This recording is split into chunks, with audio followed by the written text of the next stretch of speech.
In the world of mixed martial arts, there have been numerous instances where fighters ended up losing their bouts, and in some cases, even championship titles, simply because they underestimated their opponents.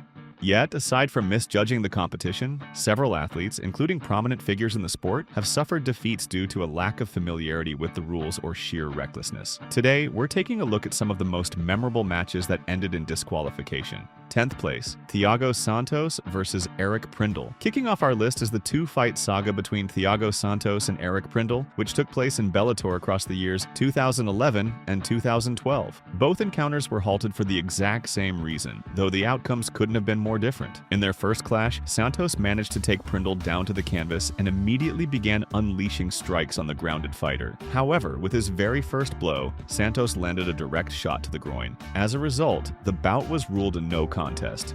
1 year later, the rematch was scheduled. This time, it served as the headliner for a full tournament event. Fun fact, that same fight card featured a young Alexander Volkov facing off against Brett Rogers. But back to the rematch between Santos and Prindle. This time, the roles were reversed. Santos found himself on the mat, while the heavily muscled, testosterone-fueled Prindle stood above him. Instead of capitalizing with precision or strategy, Prindle delivered an illegal and brutal strike, this time a crushing groin shot of his own. Only it wasn't your run-of-the-mill low kick. It was a devastating axe kick, a move characterized by a downward chopping motion similar to a swinging hatchet. That single strike earned Prindle an immediate disqualification, handing the win to a wounded Santos. This, of course, raises questions about Bellator's inconsistent rulings. Why the double standard? In the first match, the illegal strike occurred within the opening 2 minutes of round 1, leaving officials little choice but to declare a no contest. But in the rematch, Prindle's infamous axe kick landed just seconds before the end of the first round, making a disqualification the more fitting call. If there were ever a Darwin Award for mixed martial arts blunders in the year 2012, it would have gone without question to Kerry Cuprell. 9th place, Anderson Silva. Next up is the legendary Anderson Silva. Known as the Spider, Silva built his name on flashy finishes and creative techniques, but also on one especially bizarre disqualification. A true genius in every sense of the word. That moment came during a bout against Japan's Yushin Okami under the Rumble on the Rock banner. In typical Silva fashion, he was in full control throughout the fight, even fighting comfortably while lying on his back. From that position, Silva launched a slick upkick that sent Okami into dreamland. But instead of awarding a knockout victory to the Brazilian, the referee stepped in and disqualified him. Turns out, upkicks to a grounded opponent were illegal under that promotion's rules. Despite Silva's attempts to charge forward and finish the job, the referee restrained him, sparking an emotional outburst from Silva toward the official. Not that it helped. As it turned out, Anderson genuinely had no idea about the ban on that technique. But fate eventually settled the score. 5 years later, the two met again, this time inside the UFC octagon. There, Silva silenced all doubt by knocking Okami out in the second round. No controversy, no confusion, just clean, undeniable striking from one of the most iconic figures ever to step into an MMA cage. 8th place, Andrew Chapman. Claiming the 8th spot on our list is Andrew Chapman. Though he competed in only a single mixed martial arts bout, that lone appearance was enough to earn him a place in the sport's history books, for all the wrong reasons. He managed to pull off one of the most absurd post-fight celebrations ever witnessed, and it earned him a well-deserved disqualification. Chapman faced off against Irvins Ayala in the LFA promotion. Midway through the first round, the fight reached its dramatic peak. Chapman threw a kick which Ayala managed to catch before sweeping out the supporting leg. The brawler Ayala then dove in to finish his grounded opponent, but in doing so, ran his own jaw straight into the rising knee of the debuting Chapman. Just like that, Ayala was out cold, and that's when things got surreal. In a moment that defied logic and decorum, Chapman chose to celebrate his knockout by launching a forward flip, using the unconscious body of Ayala as a springboard. That's right, he used the man he just knocked out as a launch pad for a somersault. It was the kind of move even the most unhinged street fighters wouldn't consider. Predictably, the commission didn't find it nearly as entertaining. Chapman was disqualified for his stunt, though the punishment was relatively light, just a 90-day suspension and a $500 fine. Afterward, a remorseful Chapman claimed he was used to pulling off similar antics during his amateur career. He added that nerves and an adrenaline rush had gotten the better of him. Still, no promoter since has dared to book him again. This stands as a textbook case of what not to do in front of an audience. Like it or not, in the West, reputations matter. 7th place, Andrei Arlovski. Coming in at number 7 is the iconic Andrei Arlovski, known not only for his glass-like chin, but also for a few truly strange losses. No, we're not talking about that legendary knockout from Fedor Emelianenko. We're focusing on his 4th encounter with Tim Sylvia. Arlovski had beaten Sylvia in their first meeting, but in the year 2006, the Pitbull suffered back-to-back losses to Tim under the UFC banner. Their 4th bout, however, took place in ONE FC, and this time, Arlovski seemed to be getting the upper hand. In the second round, Andrei knocked Sylvia down and appeared to be on his way to victory. But instead of following up with standard ground and pound, he chose violence, in soccer terms.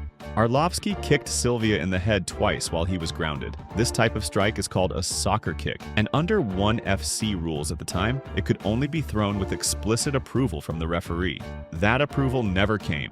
As a result, Arlovski was disqualified.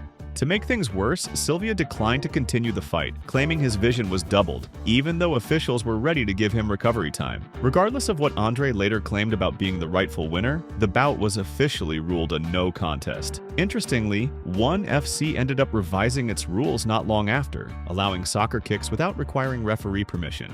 It's one of those rare instances when a single fight directly influenced the evolution of the rulebook. 6th place, Mikhail Gazayev. Now it's time to talk about a true tactical mastermind. Mikhail Gazayev, best known as the man behind one of the most iconic memes in Russian MMA. The phrase, "we are evolving," was born after his unforgettable bout against Konstantin Glukov. Glukov, a seasoned kickboxer, was known for his striking, so Gazayev came in with a very specific game plan tailored to his opponent's strengths. From the opening moments, Mikhail dropped down onto one knee and planted one hand on the canvas. This created a 3-point contact with the ground, which made it illegal for Glukov to throw kicks to Gazayev's head. So there he was, practically sitting on the mat, waiting for an opening, occasionally lunging in to try and drag the fight into grappling territory. It wasn't exactly working wonders, but we've got to give credit for creativity. Glukov, meanwhile, couldn't make full use of his striking arsenal, and what followed was a painfully slow-paced and uneventful fight. The referee had to step in with warnings due to inactivity. Then, in the second round, Glukov lost his patience and landed a kick straight to Gazayev's head. By the letter of the law, it was an illegal strike. Glukov was disqualified, and Gazayev walked away with what might be the most loophole-exploiting win in MMA history. The fight itself could have been forgotten, if not for the moment after the match when Gazayev delivered his now famous line. And with that, a meme was born. "We're evolving. I believe we outsmarted him. He landed a shot, but I walked away with the win." What's there to complain about? A real mastermind. It's a pity he only had 3 fights in MMA. It would have been fascinating to see how he held up over time. But that incident with the police brought Gazayev's career to a sudden halt. 5th place, Paul Daly. Kicking off the top 5 is Paul Daly. He made headlines during his fight against one of the sport's most notorious rulebenders, Josh Koscheck. Koscheck had a long-standing reputation for pushing the boundaries and often getting away with it. But in his bout with Daly, karma finally caught up with him, sort of. If you recall, during that fight, Daly threw a knee toward Koscheck's head. It missed, cleanly. But that didn't stop the ever-theatrical Koscheck from pretending he had been hit. He sold the phantom strike like a seasoned actor. Replay footage left no room for doubt. The knee never connected. Still, Koscheck was ahead on points, winning most of the exchanges, and when the fight went the full distance, the judges awarded him the decision. Unfortunately, the match is remembered less for the result and more for what happened afterward. As the final bell rang, Daly walked over to Koscheck and, without warning, sucker punched him. The referee quickly pulled Daly away. Strangely enough, Daly wasn't disqualified on the spot.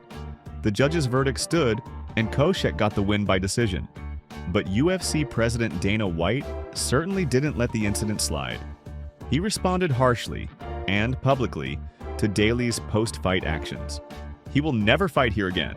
I don't care if he's the best welterweight on the planet. He's not coming back. There's no excuse for that. You never, under any circumstance, hit someone like that after the bell. And Dana kept his word. Not only did he cut Daly from the roster, he never brought him back. Just missing the podium is a wrestling fan turned amateur fighter, Austin Batra. In one of his appearances at a local Canadian event, Batra knocked out Perry Hayer with a sharp left hook. As soon as the referee waved off the fight, and officially declared Austin the winner by knockout, things took a strange turn. Instead of celebrating, Batra leapt onto his downed opponent and delivered a flying hammer fist straight out of a pro wrestling highlight reel. It looked more like a scripted move from a sports entertainment show than anything you'd expect in a sanctioned MMA bout.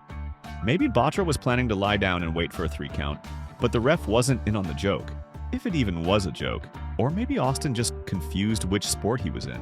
Either way, the official had no choice but to act according to the rulebook. The result? Immediate disqualification for Austin Batra and the win handed to the unconscious Perry Hayer. Honestly, we've never seen a dumber way to throw away a victory, and it's doubtful anyone will top that level of self-sabotage. That turned out to be Batra's final amateur appearance. He went on to fight twice as a professional and lost both bouts in the first round. In fact, in his pro debut, he was stopped by a man named Shawn Michaels, nicknamed Hard Broken Kid. No, not the Hall of Fame wrestler, just someone borrowing the name.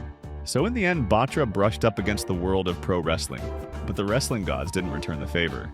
Friends, before we move into the top 3, make sure to subscribe to the channel, drop a like to support our work, and don't forget to hit the bell so you won't miss the next episode. Third place, Peter Yan. Opening our top 3 is none other than Peter Yan. In March of last year, Yan stepped into the octagon to defend his championship belt against Jamaican contender Aljamain Sterling. After 3 rounds, Peter was ahead on the judges' scorecards, leading 2 rounds to 1. But it was in the 4th 5-minute frame that everything unraveled. With about 30 seconds left in the round, No Mercy delivered a knee strike to Sterling's head, while Aljo had 3 points of contact with the mat, an obvious rules violation. Despite how clear the infraction was, the moment sparked massive controversy. First, under those circumstances, 3 rounds completed and a foul committed, there are only 2 possible outcomes. The fight goes to a scorecard decision, or the offending fighter is disqualified. In this case, referee Mark Smith opted for disqualification, ruling that the strike was intentional. That decision cost Yan his most prized possession, the title. The strange part? Yan was clearly winning the fight, including the 4th round. A different official might have ruled it differently. In that sense, Peter's loss hinged entirely on one person's interpretation. Second, and more controversially, it seems Peter was misled by his corner. From his position, he couldn't clearly see how many limbs Sterling had grounded. But from Jan's corner came the call, throw the knee. Potter even double-checked, knee? And received a yes in response. Although his corner later denied saying anything about a knee, fight footage tells a different story. Look at him just pressing on the head here to him. That's illegal. And thirdly, Sterling's reaction to the incident raised plenty of eyebrows. The MMA world was immediately split into 2 camps. One side accused Yan of being a dirty fighter, brutal and reckless. The other claimed Aljo had played it up to escape a tough fight and walk away with the belt. Yes, taking a knee to the head hurts, no question. But fighters absorb just as devastating shots and continue without flinching. What came next from Sterling only fueled the debate. From throwing the belt to the canvas in dramatic protest over the injustice, to later celebrating as the undisputed champion and declaring himself the one and only, it all felt a bit contradictory. Many were especially thrown off by how Sterling moved inside the octagon after the knee. His staggering, slow motion and pained expressions long after the strike looked more theatrical than medical. Then came the withdrawal from the immediate rematch, announced just weeks before the scheduled date. That cemented the opinion for many. Sterling was faking, and the title was never earned, it was taken. Meanwhile, Peter Yan is still widely regarded by his peers as one of the sharpest boxers in the sport of mixed martial arts.